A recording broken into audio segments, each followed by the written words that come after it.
Hello students, हम कर रहे हैं chapter number 6 social responsibilities of business. एक लेक्चर ऑलरेडी हमने कर दिया है, आज है हमारा लेक्चर नंबर 2। लास्ट लेक्चर में हमने पढ़ा था सोशल रिस्पॉन्सिबिलिटीज़ के कॉन्सेप्ट कुछ देखे थे हमने, एंड उसके बाद हमने देखा था नीड फॉर सोशल रिस्पॉन्सिबिलिटी, कि सोशल रिस्पॉन्सिबिलिटी फुलफ़िल करने की ज़रूरत क्यों होती है बिजनेसेस को। ये चीज़ें हमने पढ़ ली थी। अब आगे हम स्टार्ट करते हैं responsibilities towards different interest group. अब ये इंटरेस्ट ग्रुप क्या होते हैं वो हमने लास्ट लेक्चर में देखा था कि इंटरेस्ट ग्रुप क्या होते हैं, जो लोग या जो ग्रुप बिजनेस के डिसीजन मेकिंग में इंटरेस्टेड होते हैं।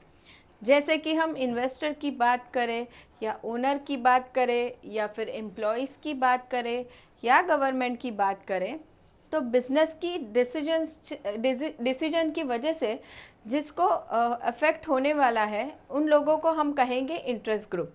जैसे कि हम इन्वेस्टर्स की बात करें तो बिज़नेस कोई भी बड़ा डिसीजन ले रहा है तो वो इन्वेस्टर को अफेक्ट करेगा, क्योंकि बिज़नेस का डिसीजन प्रॉफिट करेगा या नहीं करेगा वो उस पर डिपेंड करता है इन्वेस्टर। ठीक है, इसके लिए उसे हम कहते हैं इंटरेस्ट ग्रुप। अब ऐसे इंटरेस्ट ग्रुप बहुत सारे होते हैं जो बिज़नेस से रिलेटेड होते हैं या बिज़नेस में इंटरेस्टेड होते हैं।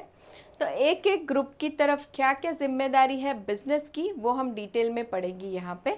लेकिन सबसे पहले हम स्टार्ट करेंगे ओनर्स के बारे में। चलिए, उसके पहले उन लोगों ने कुछ हमें इंफॉर्मेशन दिया हुआ है वो हम देखते हैं। Businesses can not function in isolation, ये चीज़ हमने पढ़ी थी। बिजनेस कभी अकेले नहीं चल सकता, ठीक है। उसे इनपुट भी सोसाइटी से ही चाहिए, आउटपुट अगर सेल करना हो तो भी सोसाइटी में ही उसे सेल करना पड़ता है। विदाउट सोसाइटी बिजनेस नहीं चल सकता। It depends upon the society for its inputs and outputs. देखिए, इनपुट एंड आउटपुट के लिए बिजनेस डिपेंड करेगा सोसाइटी पे। It is conducted with the help of various interest groups such as investors, owners, employees, etc. ये सारे ही लोग क्या करते हैं, इनपुट देते हैं बिजनेस को एंड बिजनेस उसका आउटपुट सेल करता है कस्टमर को। Now, interest of all this should be balanced and properly protected. तो अब हम स्टार्ट करेंगे। सबसे फर्स्ट रिस्पॉन्सिबिलिटीज टूवर्ड्स ओनर्स। अब ओनर की बात करें, सबसे पहले हमें ओनर का मीनिंग देखना है कि ओनर्स कौन होते हैं। जो बिज़नेस को ओन करते हैं, ठीक है, जो बिज़नेस में पैसे देते हैं एंड वो उसके ओनर होते हैं। जैसे कंपनी की बात करें तो शेयर होल्डर्स उसके ओनर्स हो जाएंगे, ठीक है। प्रोप्राइटर फर्म की हम बात करें तो जो प्रोप्राइटर है तो वो उसका ओनर हो जाएगा। पार्टनरशिप फर्म की हम बात करें तो पार्टनर्स ओनर हो जाएंगे बिजनेस के। तो ये होते हैं ओनर। अब ये ओनर की तरफ बिजनेस की बहुत सारी जिम्मेदारियां बनती हैं, वो हम देखते हैं क्या क्या होती है। सबसे पहले ये देखते हैं, owners are persons who own the business and they are responsible for the profits and और losses and they contribute the capital and bear the risk. Owners क्या करेंगे, बिजनेस में कैपिटल लाते हैं, रिस्क लेते हैं बिजनेस चलाने का, क्योंकि बिज़नेस में हमेशा ही अनसर्टनटीज होती है, ठीक है।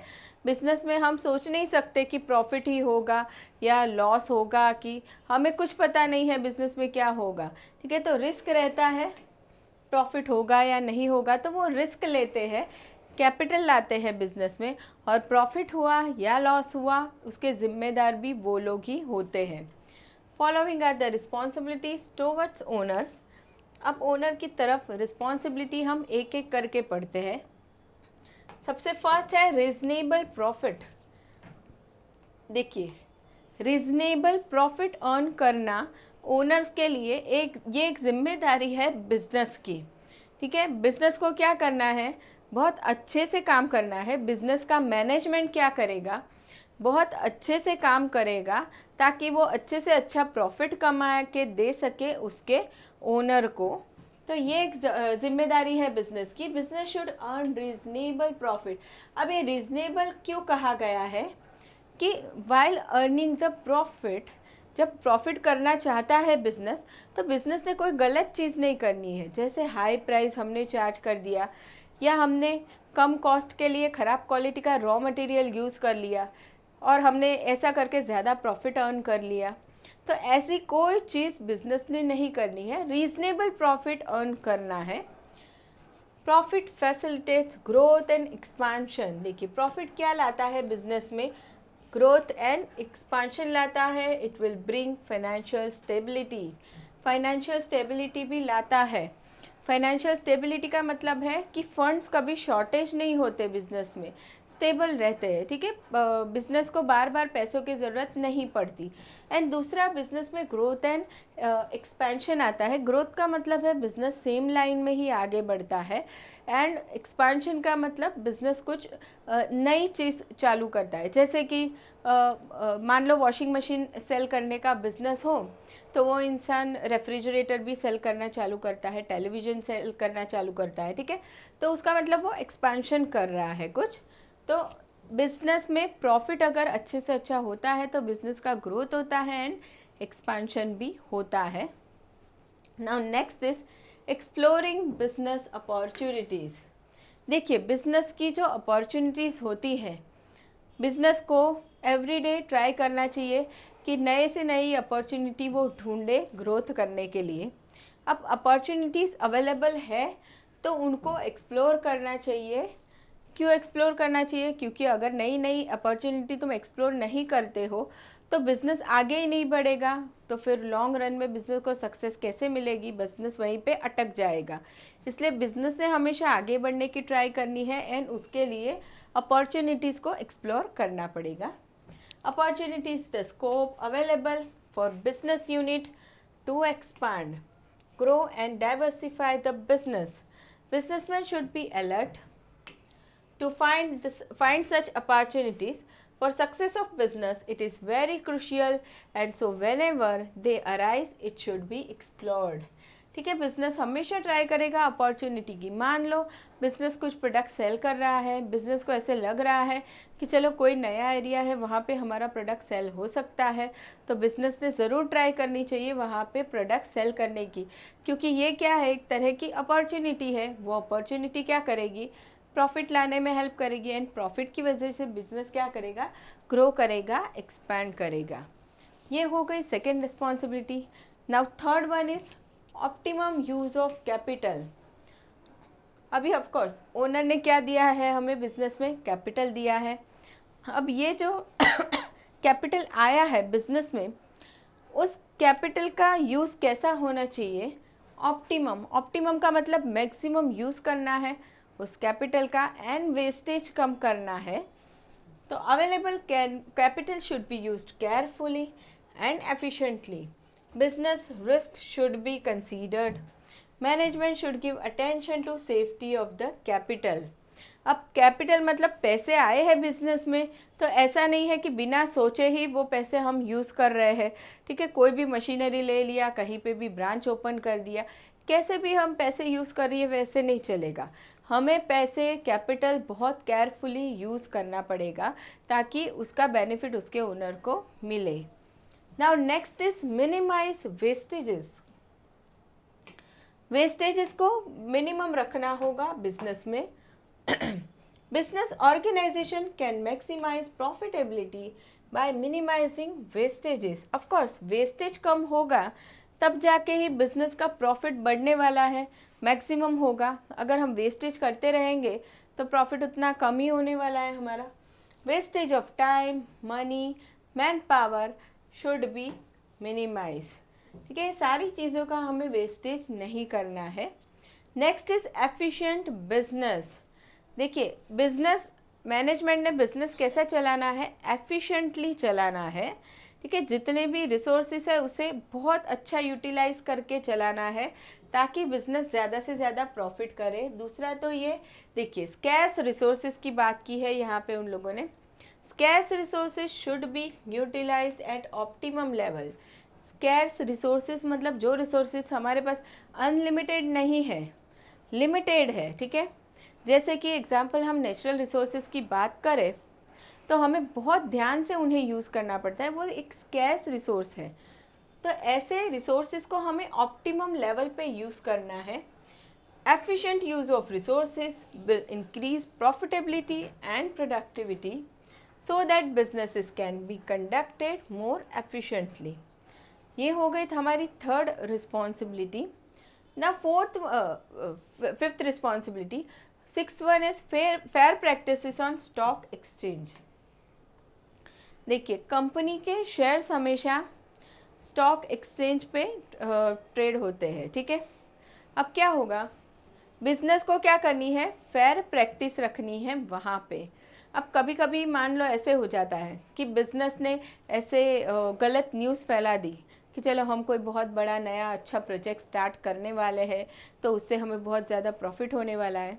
तो मार्केट में क्या होता है, इन्वेस्टर्स क्या करते हैं, उस कंपनी के शेयर्स खरीदना चाहते हैं, लेकिन रियल में वैसा कुछ होता नहीं है जैसे उन्होंने बातें सुनी होती है.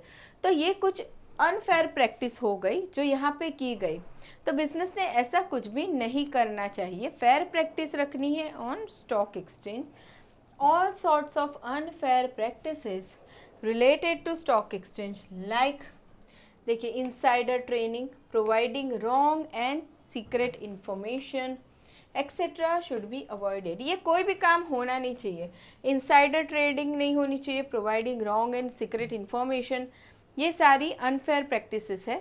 share prices are artificially increased or decreased which will lead to loss to common investor. अगर ऐसी गलत चीज़ें होती है तो यहाँ पे लॉस होता है इन्वेस्टर का, ठीक है. अब ये इन्वेस्टर कौन हो जाते हैं, ओनर ही हो जाते हैं कंपनी के. Now next one is expansion and diversification. Business को हमेशा क्या ट्राई करनी चाहिए कि वो एक्सपांड करे एंड डाइवर्सिफाई करता रहे. ये भी एक जिम्मेदारी है towards owner. For expansion and diversification business should be growing and developing. Business should undertake R&D, research and development of various projects so that they can face market competition.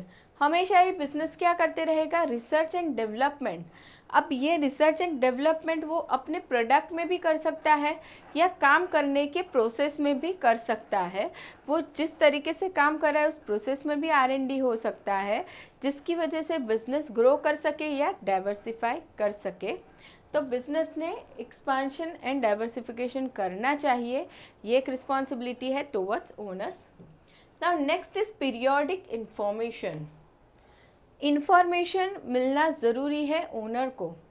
हम अगर कोई बिज़नेस ओन कर रहे हैं तो वो business में क्या चल रहा है, वो बिज़नेस कितना प्रॉफिट कर रहा है, ये सारी इन्फॉर्मेशन हमें रेगुलरली मिलनी चाहिए, ठीक है. ये एक रिस्पॉन्सिबिलिटी बनती है बिज़नेस की उसके ओनर के लिए कि वो उसे बराबर से इंफॉर्मेशन प्रोवाइड करता रहे, पीरियोडिक इंफॉर्मेशन प्रोवाइड करता रहे. Owner should get complete and accurate information. कैसे इन्फॉर्मेशन मिलनी चाहिए, कंप्लीट, आधी अधूरी नहीं मिलनी चाहिए. एंड दूसरा एक्यूरेट, जो इन्फॉर्मेशन मिल रही है एक्यूरेट होनी चाहिए, गलत नहीं होनी चाहिए, रॉन्ग नहीं होनी चाहिए. About the financial position, business should disclose information through reports, circulars. ये अलग अलग मीडियम के थ्रू इंफॉर्मेशन दी जा सकती है ओनर्स को. वो रिपोर्ट्स देख सकते हैं, सर्क्यूलर्स मिलते हैं उन्हें, एक्सेट्रा, ठीक है. ये चीज़ों के ज़रिए उन्हें इंफॉर्मेशन मिलती रहती है. Now next responsibility is effective use of owner's fund.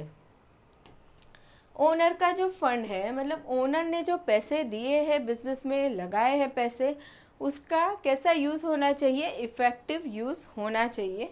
Owners fund must be utilise in best possible manner. Of course business के पास, मैनेजमेंट के पास अलग अलग ऑप्शंस हमेशा ही रहते हैं कोई भी प्रॉब्लम के या कोई भी सिचुएशन की. तो मैनेजमेंट ने क्या ट्राई करना चाहिए कि उसमें से वो बेस्ट ऑप्शन सिलेक्ट करे बिज़नेस करने के लिए. मान लो बिज़नेस को नई ब्रांच ओपन करनी हो तो उसके पास 3-4 लोकेशन के ऑप्शन होते हैं, तो उसमें से वो क्या करेगा, जो भी बेस्ट है वो सिलेक्ट करेगा ताकि बिज़नेस ज़्यादा से ज़्यादा प्रॉफिट करे. तो वहाँ पे ही वो ओनर का फंड यूटिलाइज करेगा. Now it should give short term and long term returns in time. जो भी ओनर इन्वेस्टमेंट कर रहे हैं बिजनेस में, उसके ऊपर उनको रेगुलरली रिटर्न्स मिलते हैं. ठीक है। तो वो रिटर्न्स उन्हें प्रॉपरली मिलने चाहिए, रेगुलर टाइम पे मिलने चाहिए। ये एक रिस्पॉन्सिबिलिटी है बिजनेस की towards owners. Now next is creating goodwill. देखिए गुडविल क्या होता है, मार्केट में जो बिजनेस की इमेज है उसे हम गुडविल कहेंगे। अब ये इमेज कैसे क्रिएट होती है, अगर बिजनेस अच्छे से काम कर रहा है, बिजनेस का मैनेजमेंट अच्छे से काम कर रहा है, अच्छा प्रॉफिट कमा रहा है, ठीक है, तो ही बिजनेस मार्केट में अच्छी गुडविल या इमेज बना सकता है। तो वो इमेज बनानी भी चाहिए, ये एक रिस्पॉन्सिबिलिटी है बिजनेस की। Creating goodwill, management should develop and maintain good public image. A well reputed company commands a lot of respect and trust in the market। अच्छी जिसकी इमेज होगी उसे बहुत ज़्यादा रिस्पेक्ट मिलती है एंड ट्रस्ट मिलता है इन द मार्केट। लोग ज़्यादा से ज़्यादा उस कंपनी में इन्वेस्ट करना चाहते हैं, उस कंपनी के शेयर्स को खरीदना चाहते हैं, ठीक है। तो ये हमने सबसे फर्स्ट इंटरेस्ट ग्रुप की तरफ रिस्पॉन्सिबिलिटी देखी बिजनेस की, जो है ओनर्स। अब आगे सॉरी आगे बढ़ते हैं इन्वेस्टर्स की तरफ। चलिए, अब ये इन्वेस्टर कौन होते हैं अदर देन ओनर। ओनर ने तो पैसे दिए हैं, बिजनेस में कैपिटल लाया है, लेकिन वो बिजनेस को ओन करते हैं, वो ही मालिक है बिजनेस के। लेकिन उसके सिवाय भी तो लोग इन्वेस्ट करते हैं बिजनेस में। जैसे कि मान लो बिजनेस ने कहीं से लोन लिया है, बिजनेस से डिबेंचर्स इश्यू किए, बॉन्ड्स इश्यू किए, ये जो सिक्योरिटीज़ इशू होती है उसमें भी तो लोग इन्वेस्ट करते हैं, इन्वेस्टर उसमें भी तो पैसे लगाते हैं, ठीक है। वो लोग ओनर नहीं है, खाली इन्वेस्ट कर रहे हैं बिजनेस में। तो अब इनकी तरफ भी तो जिम्मेदारी बन जाएगी बिजनेस की कुछ ना कुछ, ठीक है। तो वो क्या होती है हम देखते हैं। Investor provides finance to the company, they are creditors of the business. क्या है वो लोग, क्रेडिटर है बिजनेस के, ओनर्स नहीं है। पैसे दे रहे हैं लेकिन ओनर नहीं है, वो लोग क्रेडिटर है of business. Business should fulfil following responsibilities towards the investor. अब यहाँ पे सबसे फर्स्ट रिस्पॉन्सिबिलिटी आती है प्रॉपर कंडक्ट ऑफ मीटिंग। देखिए इन लोगों की रेगुलर टाइम पे मीटिंग होनी चाहिए एंड वो मीटिंग में जो भी रिक्वायर्ड इंफॉर्मेशन है वो उन्हें डिस्क्लोज़ करनी चाहिए कि भाई क्या बिज़नेस का स्टेटस है, क्या फाइनेंशियल पोजीशन है, एंड उन्हें जो रेट पे इंटरेस्ट मिलना चाहिए था वो मिलेगा कि नहीं मिलेगा, सारी इंफॉर्मेशन उन्हें बतानी चाहिए। Company should call meetings of investor and provide information about the business. Proper notice of meeting should be sent to them.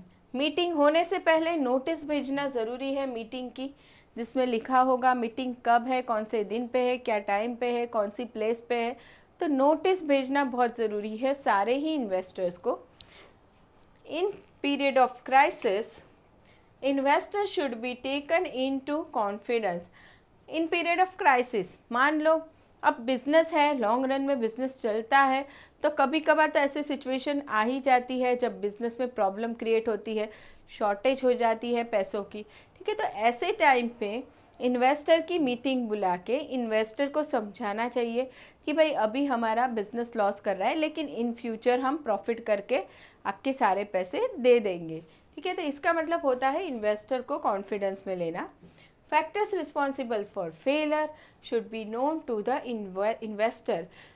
क्या क्या चीज़ें हो गई है जिसके वजह से फेलर हुआ है, ठीक है, वो सारी ही चीज़ें इन्वेस्टर को बताना, इन्फॉर्म करना बहुत ज़रूरी है। तो ये हुआ हमारा फर्स्ट पॉइंट। नेक्स्ट देखते हैं रिटर्न ऑन इन्वेस्टमेंट। अब किसी ने इन्वेस्ट किया है बिजनेस में तो ऑफकोर्स रिटर्न मिलेगा उसके ऊपर, उसको कोई ऐसे ही तो इन्वेस्टमेंट नहीं कर देगा। तो रिटर्न ऑन इन्वेस्टमेंट मिलना बहुत ज़रूरी है, इन्वेस्टर को बराबर से टाइम पे मिलना ज़रूरी है, ठीक है। तो ये हो गया investors invest their money in business and accept the risk factor. कोई भी पर्सन जब बिजनेस में पैसे इन्वेस्ट कर रहा है तो क्या होता है, एक तरह का वो रिस्क ले रहा है ना। हमने कहीं पे इन्वेस्ट किया है तो ज़रूरी नहीं है कि वो बिज़नेस प्रॉफिट ही करेगा, नहीं करेगा लॉस करेगा तो क्या होगा, हमारे तो पैसे इन्वेस्ट किए हुए डूबने ही वाले हैं। तो वो एक तरह का रिस्क ले रहा है। दे should gate fair returns on investment regularly in the form of interest. अब इनको रिटर्न जो मिलेगा इन्वेस्टमेंट पे वो किस तरह का होगा, वो इंटरेस्ट मिलेगा। Following point should be considered. Fair return on investment, investment पे फेयर रिटर्न मिलना चाहिए। फेयर रिटर्न मतलब ज़्यादा भी नहीं होना चाहिए, कम भी नहीं होना चाहिए। सेफ्टी ऑफ इन्वेस्टमेंट, इन्वेस्टर ने जो पैसे लगाए हैं वो पैसे डूब नहीं जाने चाहिए, ठीक है। बिजनेस ने अच्छे से काम करना है, सेफ्टी होनी चाहिए इन्वेस्टमेंट की। Next is steady appreciation of business, business का अप्रिसिएशन होना चाहिए। बिजनेस आगे बढ़ना चाहिए धीरे धीरे, एक लेवल हमेशा आगे ही बढ़ना चाहिए, वो ऐसा नहीं है कि पीछे जा रहा है, लॉस कर रहा है। तो ये 3 चीज़ें होनी चाहिए, बराबर से रिटर्न मिले इन्वेस्टर को, इसके लिए। Next is handling grievances. Grievances का मतलब होता है कंप्लेंट्स।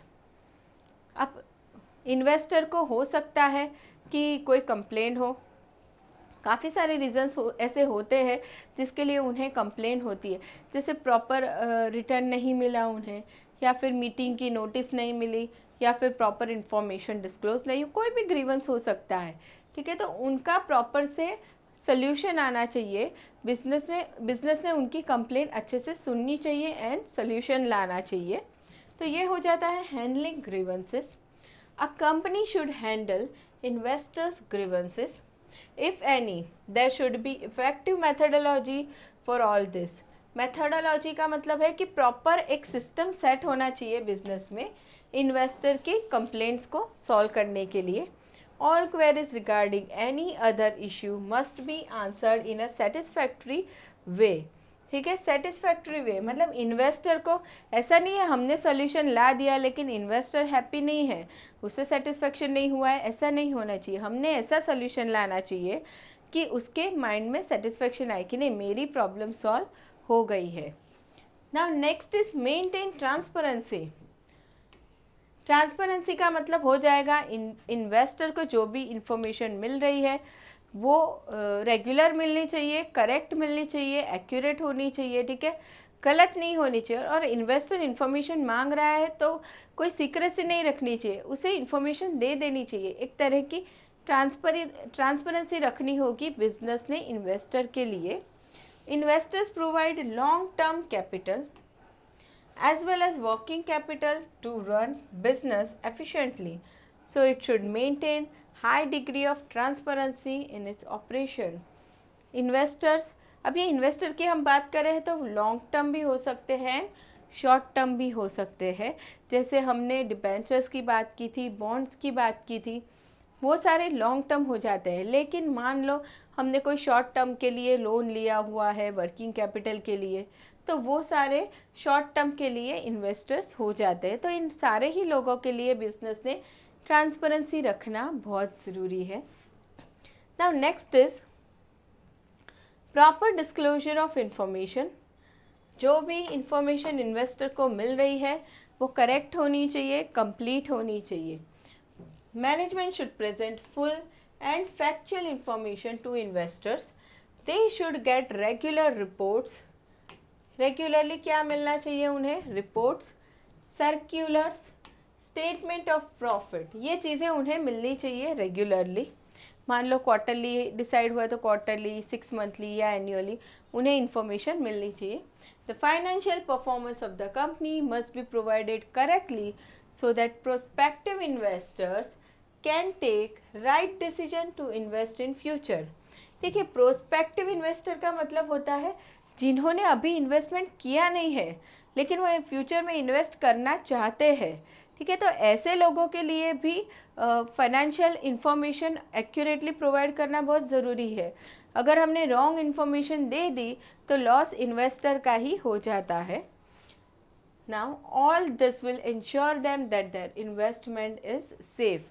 अगर हमने बिजनेस में इन्वेस्ट किया है और हमें एक्यूरेट इन्फॉर्मेशन नहीं मिल रही है तो हमेशा ही हमें डर लगता रहेगा कि भाई हमारे पैसे वहाँ पे सेफ है या नहीं है, ठीक है। तो ये श्योरिटी लाने के लिए डिस्क्लोजर ऑफ इंफॉर्मेशन करना बहुत ज़रूरी है। Next is maintain solvency and Prestige. देखिए, प्रेस्टीज का मतलब तो होता है कि अच्छी इमेज रखना मार्केट में, ठीक है, अच्छी इमेज बनाना, उसे हम प्रेस्टीज कहते हैं। लेकिन सॉल्वेंसी का मतलब क्या हो जाएगा कि हमारे एसेट्स ज़्यादा है हमारी लायबिलिटीज़ से, ठीक है। इसका मतलब है सॉल्वेंसी, जब हम हमारी लायबिलिटीज़ पे करने जाएंगे तो हमारे एसेट्स उससे ज़्यादा है, हम पे कर सकते हैं।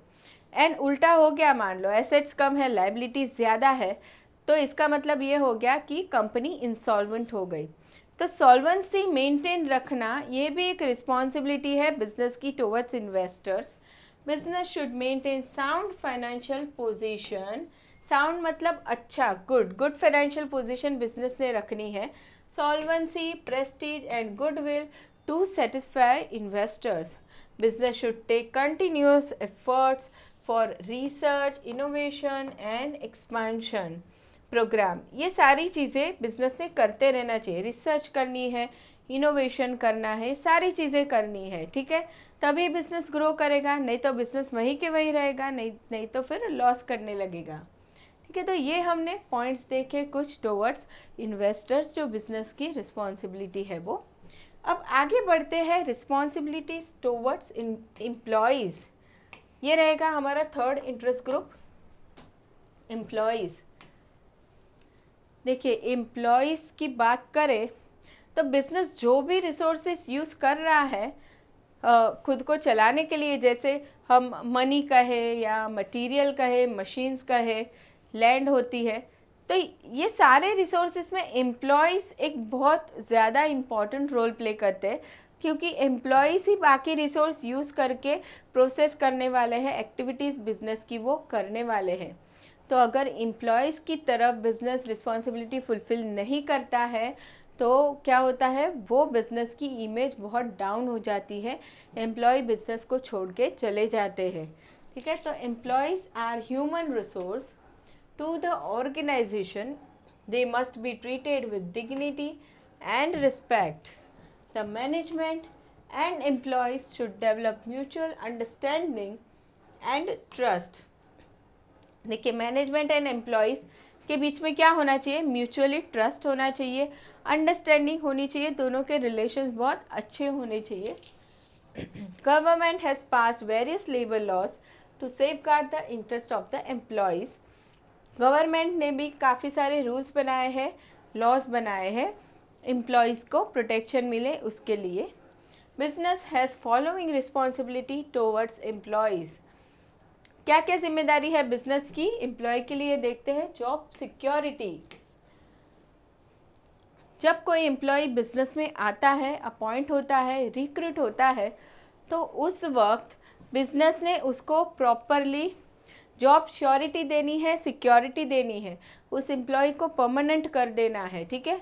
अगर वो बिजनेस श्योरिटी नहीं देता है एम्प्लॉय को जॉब की, तो क्या होगा, एम्प्लॉय के माइंड में हमेशा ही डाउट रहेगा कि भाई ये कंपनी तो मुझे कभी भी निकाल सकती है, तो वो एम्प्लॉय मेंटली स्ट्रेस में रहेगा और वो अच्छे से काम नहीं कर सकता है, ठीक है।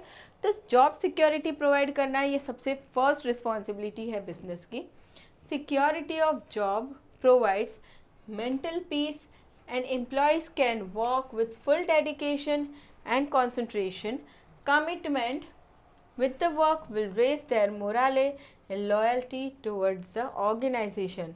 जब एम्प्लॉय को लगेगा कि चलो ये कंपनी ने हमें परमानेंट कर दिया है, सिक्योरिटी, जॉब सिक्योरिटी दे दी है, तो वो एम्प्लॉय बहुत ही मोटिवेशन से काम करता है एंड प्रोडक्टिविटी बढ़ाता है। Next is fair remuneration. अब एम्प्लॉय काम कर रहा है बिजनेस में, तो ऑफकोर्स उसे रेम्यूनरेशन तो मिलेगा, फ्री में तो काम करेगा नहीं, ठीक है। तो वो रेम्यूनरेशन जो मिलता है एम्प्लॉय को, वो कैसा होना चाहिए, फेयर होना चाहिए। फेयर वर्ड कैसे आएगा, फेयर कैसे डिसाइड करेगी कंपनी, काफ़ी सारे फैक्टर्स कंपनी देखेगी रेम्यूनरेशन डिसाइड करते टाइम। जैसे कि एम्प्लॉय को अपॉइंट किया है, वो पोस्ट क्या है, ठीक है, वो पोस्ट क्या है, एम्प्लॉय का एजुकेशन क्या है, एक्सपीरियंस क्या है, उसके क्वालिफिकेशंस क्या है, वो सारी चीज़ें देखेगी। मार्केट में क्या रेट चल रहा है उस पोजीशन का जहाँ पे हम जॉब पे रख रहे हैं, ठीक है। हमारी कंपनी की फाइनेंशियल पोजीशन क्या है, उस पर्सन को सैलरी देने की, ये सारी ही चीज़ें बिजनेस कंसिडर करेगा एंड उसके ऊपर से वो फेयर रेम्यूनरेशन डिसाइड करेगा एम्प्लॉय का. So the business should pay attractive salaries to all their employees. Other incentives like bonus, overtime allowance, etc. ये सभी चीज़ें दी जाती हैं एम्प्लॉय को, should be given to them. Remuneration should be fixed according to nature of work. Nature of work देख के remuneration decide किया जाता है. Suitable wage plan providing increments and revisions of wages is also essential. देखिए time पे उनको increment भी मिलनी चाहिए, रिवीजन सैलरी उनकी बढ़नी चाहिए, प्रमोशन मिलना चाहिए, ट्रांसफ़र मिलने चाहिए, ये सारी चीज़ें भी होनी चाहिए एम्प्लॉय के साथ. चलिए नाउ नेक्स्ट हम देखते हैं हेल्थ एंड सेफ्टी मेजर्स.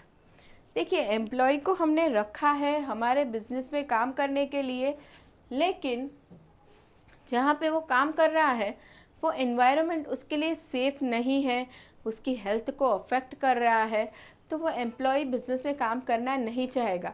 और इसका मतलब क्या होता है कि बिज़नेस अपनी सोशल रिस्पॉन्सिबिलिटी अच्छे से पूरी नहीं कर रहा है.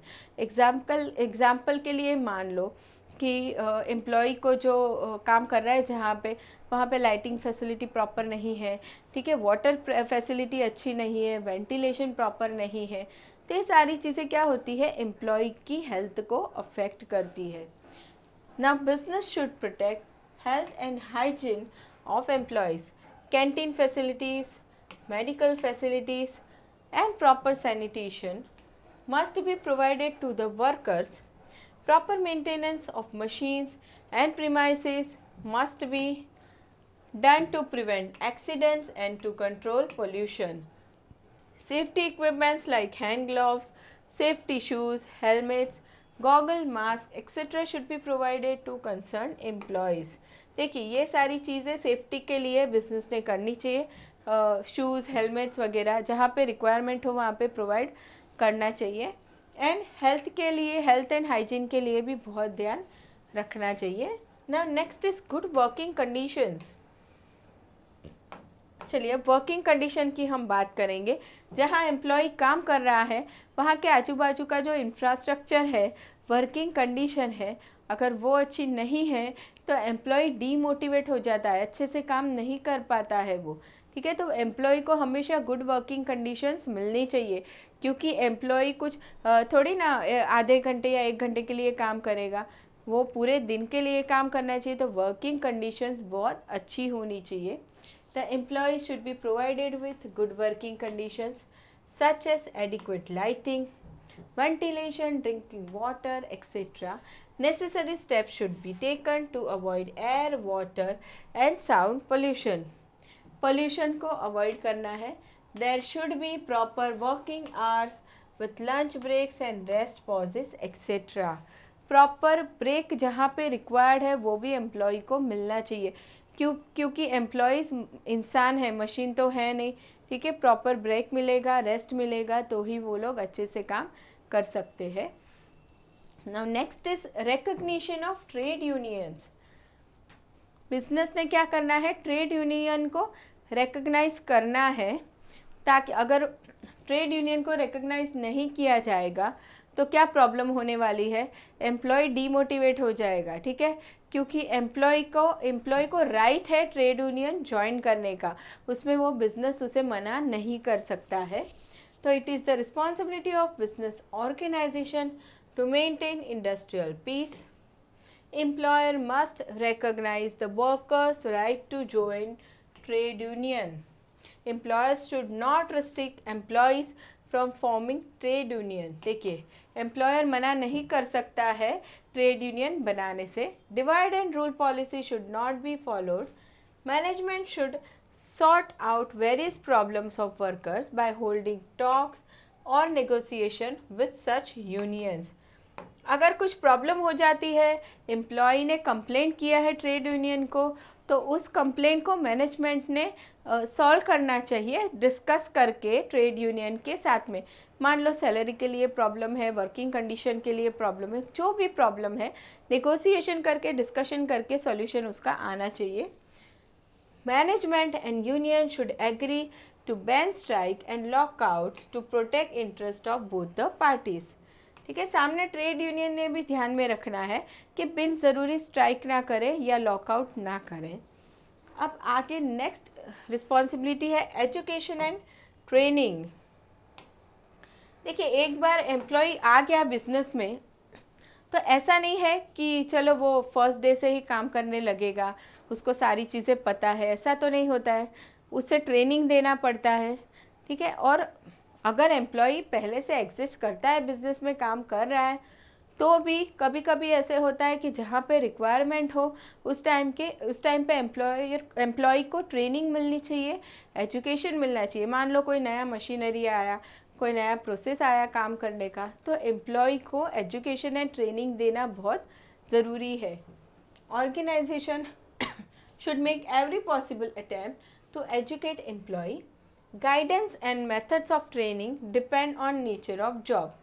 Introduction training, refresher training is conducted to keep employees updated on latest development. देखिए, इंट्रोडक्शन ट्रेनिंग, जब कोई चीज़ नई आती है बिजनेस में, कुछ नया मशीनरी आया, टेक्नोलॉजी आया, प्रोसेस आया, तो इंट्रोडक्शन ट्रेनिंग करना ज़रूरी है। रिफ्रेशर ट्रेनिंग, एम्प्लॉय नया ज्वाइन हुआ बिजनेस में तब होता है रिफ्रेशर ट्रेनिंग, तो ये चीज़ें करना ज़रूरी है।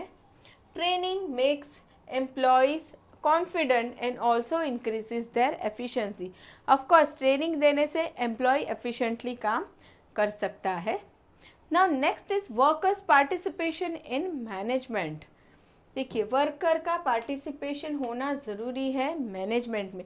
मैनेजमेंट कोई भी डिसीजंस अगर ले रहा है, ठीक है, अब वो डिसीजन मेकिंग में एम्प्लॉय पार्टिसिपेट करना चाहता है, मतलब एम्प्लॉय कुछ सजेशन देना चाहता है, ओपिनियन देना चाहता है, तो मैनेजमेंट ने उसके ओपिनियन को कंसिडर करना बहुत ज़रूरी है, क्योंकि एक्चुअल में काम तो एम्प्लॉय करने वाला है, ठीक है। तो वो ही बता सकता है कि क्या क्या सजेशंस हैं, ओपिनियंस हैं काम के रिलेटेड, तो मैनेजमेंट ने उसे इग्नोर नहीं करना है।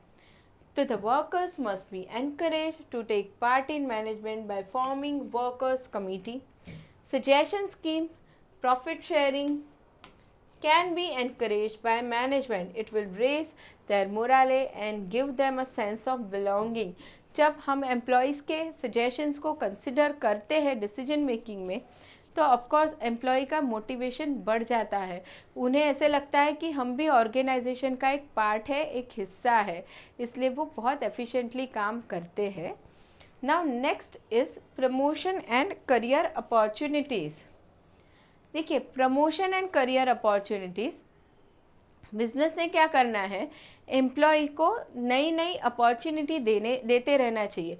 जैसे कि हम मान लो बड़े बड़े बिजनेसेस की बात करें, तो वहाँ पे कुछ कंडीशन स्पेसिफाई की होती है, या तो फिर कुछ टारगेट्स दिए जाते हैं। अगर वो टारगेट एम्प्लॉय अचीव कर लेता है तो फिर उससे प्रमोशन मिलता है हायर पोजीशन पे, ठीक है। तो ये सारी चीज़ें होनी चाहिए बिजनेस में, तभी एम्प्लॉय मोटिवेट होके काम कर सकता है। अगर एम्प्लॉय को ऐसे लगता है कि चलो हम कितना भी काम कर ले, हमें प्रमोशन तो मिलने वाला है नहीं, हम जहाँ पे है वहीं पे रहने वाले, तो फिर वो डीमोटिवेट हो जाता है, वो अच्छे से काम करना नहीं चाहता, ठीक है। तो ये भी एक रिस्पॉन्सिबिलिटी है बिजनेस की towards employees. Business should offer adequate opportunities of promotion to their talented employees. They should give proper information about qualifications, skill and experience required to obtain promotion. Company ने ही स्पेसिफिकली बता देना चाहिए कि promotion लेने के लिए क्या क्या क्वालिफिकेशन होनी चाहिए, क्या स्किल होनी चाहिए, क्या क्या टारगेट्स अचीव करने होंगे। It will increase awareness among employees and they will also be motivated to take efforts. इससे क्या होगा, एम्प्लॉयज़ अवेयर हो जाएंगे एंड मोटिवेट हो जाएंगे अच्छा काम करने के लिए। Now next is proper grievance procedure.